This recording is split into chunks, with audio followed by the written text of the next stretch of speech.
news for exactly where you are. I'm your host, Eric King. And I am Daryl Geddes, and these are some of the top stories for this week. We have some very important news regarding internet security and surveillance, an update on the government standoff over DACA and border security, and a quick update on some tragic news out of the state of Kentucky. And as always, we'll have some helpful advice for you guys in our Health Minute. We'll take a quick peek at what's trending around the world as far as social media is concerned. And then, to wrap everything up, we'll take a look at this week in history. We'll start off with an important story coming out of Washington, which affects at least everyone under the sound of my voice, but definitely probably flew under a lot of people's radar. As reported by Reuters in an article entitled "Trump Signs Bill Renewing NSA's Internet Surveillance Program," United States President Donald Trump on Friday signed into law a bill renewing the National Security Agency, or the NSA's, warrantless Internet Surveillance Program, sealing a defeat for digital privacy advocates. Under the law, the NSA is allowed to eavesdrop on vast amounts of digital communications from foreigners living outside of the U.S. Via U.S. companies such as Facebook, Verizon, and as well as Google. So platforms that we all use and store a lot of information in, they have access to. But the program also incidentally scoops up Americans' communications along with those, including when they communicate with foreign targets living overseas, or search those messages, and they can search those messages without warrants. Privacy advocates say it allows the NSA and other intelligence agencies to grab data that belongs to Americans in a way that violates their Constitution. What I really see here happening is a conflict of visions. There's a conflict between many Americans who value their privacy and freedom above all else, as opposed to security, is way down on the list. And you got to balance that out with a government who, since 9/11, has been committed to protecting the country against a war on terror. So there's no easy solution or prediction of how this is going to come out. However, it is leaning towards one side at the time, but we'll keep an eye on it because, again, this affects us all. Now we turn our attention to a story that's heavy on everyone's heart right now. It comes out of a high school in western Kentucky where a student opened fire on his fellow classmates this past week. According to a report from CNN, 16 people were wounded, 2 of them fatally, after a student opened fire Tuesday morning at Marshall County High School, authorities say, as well as 4 others sustaining various injuries. A 15-year-old male student was arrested at the scene, according to Kentucky Governor Matt Bevin.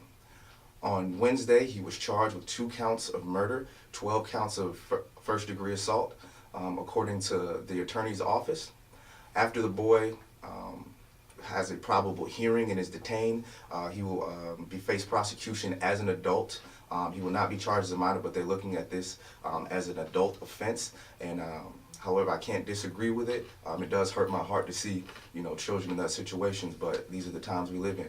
Authorities identified the slain victims as Bailey Holt and Preston Cope, both 15. Bailey died at the high school, and Preston died at Vanderbilt University Medical Center in Nashville. Our thoughts and our prayers will, of course, be with the victims and their families. Now we're going to transition to another segment, which is always a fan favorite, called the Health Minute. Great, helpful advice for you to live a healthy life. It's time for your Health Minute.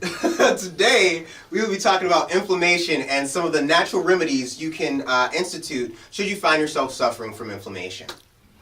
Inflammation is a localized condition in which part of the body becomes reddened, swollen, hot, and often painful, especially as a reaction to an injury or an infection. Now, natural remedies include, get your pen and paper and get ready to write these down, or your smartphones and type it in. Ginger, turmeric, fish, heat and cold therapy, cinnamon, nuts and fruits, garlic, black pepper, clove, and remember, simple choices make a difference in your quality of life. That's it. Back to Eric. Introduced in the wake of the government shutdown, never a good time, the proposal would offer a 12-year path to citizenship for 1.8 million immigrants who arrived in the U.S. illegally as children. That's more than double the number that is currently under the Obama-era executive program known as a Deferred Action for Childhood Arrivals we call DACA, which is winding down underneath the Trump administration right now. However, don't let the smooth taste fool you. It sounds good, but there's strings attached because the plan also allocates $25 billion with a B dollars for a wall along the country's southern border and additional security protections for the region. It would also impose restrictions on what the Republicans call chain migration, prohibiting green cards for siblings and parents of immigrants currently here. So it would prevent them from bringing their families in for the future. Now, on the other side of the coin, of course, Trump's so-called base, the hardline right-wingers who vehemently oppose what they call amnesty in the immigration policy, have rallied against the plan to accommodate the Dreamers. However, on the other end of the spectrum, it faces wide condemnation from many of those who say this is a drastic crackdown on our current immigration rights that we have in this country, and saying that the DACA solution is a red herring that obfuscates the plans of an anti-immigrant wish list, according to, again, no friend to Donald Trump, Democratic Senator Elizabeth Warren of Massachusetts. And how does she announce it? Good old Twitter, of course. According to the American Civil Liberties Union, the ACLU, an organization not without controversy itself, it calls this for hateful purposes, and it says it would slash the immigration to levels we haven't seen since the racial quotas of the 1920s. Quoting them, the only community that would benefit from this proposed generosity are white supremacists, the organization says. Very inflammatory language. Now, this story is very near and dear to me because although I am a native-born American, I, like many of you, have very close ties to various immigrant communities and individuals, and I call some of my best friends, people I call my best friends weren't actually even born here. So I would never want any type of legislation that would cause them harm or cause their family harm or anything like that. But this whole thing kind of reminds me of a political proverb that I heard, an African proverb about politics that I heard from a Liberian coworker of mine many years ago. It goes like this: when two elephants fight, it is the ground that suffers. So I hope our leaders on both sides, can get out of their egos, hopefully, and realize that these are people and families in the community that they're talking about, and what their decisions, that what they do, whether they decide either way, will affect them forever, affect the families throughout history. And who's on the right side of that history, we will indeed, only time will tell. But in this situation, I think it's going to be really hard to get it right. Pop culture, what's been going on? Everybody's buying these smartphones, back to back to back to back. 6 reasons as to why you don't need a new smartphone. Reason number 1, your old phone is 2 years old. Number 2, you need a bigger screen. Really, do you need a bigger screen? Maybe you could just watch your television. 3, you're running out of storage. You can always go on your phone and delete all those selfies you're taking, as well as all those Snapchat reels. Number 4, it just came out. Oh my gosh, next year it's just going to come out again. It's so pretty. That was 1. It's so pretty. You keep dropping your old phone. That's 1. You keep dropping it. It's highly likely you will do the same thing with your brand new phone. So learn to protect what you have first, so that when you do make that healthy investment, you'll be able to take care of it. That's your boy D Real. Over and out. On this edition of This Week in History, we take a look at an unsung hero and true Renaissance man in American history, Paul Robeson. The singer, actor, athlete, and activist died this week in January 23rd in 1976 at the age of 79. Robeson's physical strength, size, and grace made him one of the elite sports figures of his generation, but his stature in other fields such as music, theater, politics, human rights, and other activism overshadowed his athletic greatness. On stage and screen, his unique voice earned him universal artistic acclaim, but when he raised it in support of civil rights and social justice, his voice often aroused violent controversy.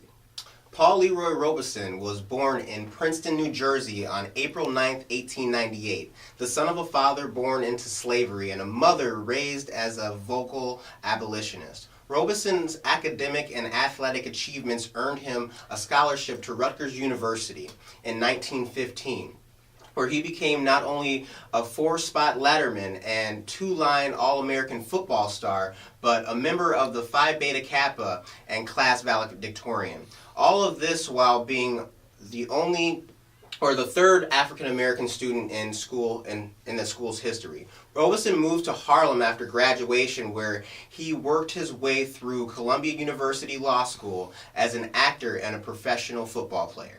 Clearly, those were very different times, because imagine a football player needing a side job. Over the next 20 years, Robeson established himself as one of the most important musical and dramatic performers of his day. His role of Joe and the song Old Man River in Showboat were written by Robeson. Robeson's famous bass voice. Robeson originated the title role of Eugene O'Neill's The Emperor Jones, one of my personal favorites, and he became the first African American to play Othello on Broadway.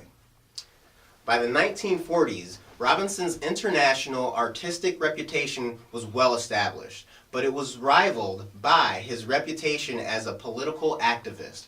Racism generally, and the horror of racial lynching particularly, were Robinson's great concerns. Yes, and those are legitimate concerns, because being a black man, especially in the South, that was ever-present danger for you. And when asked during a hearing about his lack of patriotism, he was asked why he didn't simply move to the USSR, since he traveled there so many times. And actually, as a result of it, during the McCarthy communist scares, they revoked his passport. And I'd like to end it with a quote that he said. He said in that hearing, "Because my father was a slave, and my people died to build this country, and I am going to stay right here and have a part in it just like you." Thank you, Mr. Robeson. Thank you. We all benefited from your efforts, and we're here today standing where we are, being able to do this freely because of people like you. That's been this Week in History. Action. Now it's time for the word of the day, and that word is autodidact. An autodidact. You're probably wondering, what's that? Again, not commonly used out here. So it's a noun that means a self-taught person. So me, this man, and the man behind the camera, we're autodidacts. We didn't go to school for film or television or anything like that. We're doing it on the fly, and we're glad you're all enjoying it. And we hope to see you back here next week. And as always, let your heart not be troubled. Neither let it be afraid. Peace. Love.